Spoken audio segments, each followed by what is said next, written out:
I've started with sorting some vegetables. Here I've taken broccoli and mushrooms, and I've just sorted it with some very little amount of olive oil. I've now added some spinach, that is palak, and also some salt, and now I'll sort the vegetables and keep it aside.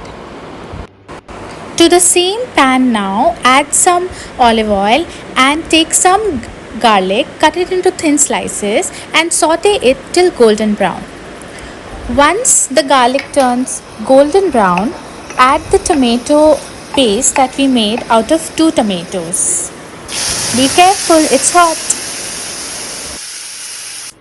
Put some oregano or mixed herbs and let the sauce cook. By the time your sauce thickens, clean the mess you've created in the kitchen, because mine is definitely a mess. Yay! All clean! Now we can see the sauce is starting to thicken. At this point in time, put your boiled pasta. Be careful, it's difficult to do with one hand. Now put in all the veggies that you had sauteed. Once you've mixed that well, this is the normal processed cheese cube that you get in the market. This is the Britannia one. I've grated it and I'll put all in. For the extra cheesiness, I'm adding this one sliced cheese that I've cut into small pieces.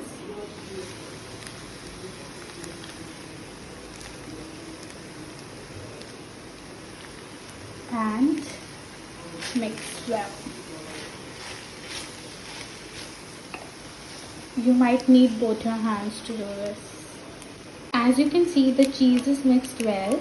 Now I'll just go ahead and sprinkle a little bit of that Domino's chili flakes. In case you don't have this, you can add any chili flakes, red chili flakes. And it's done. To be served and eaten hot.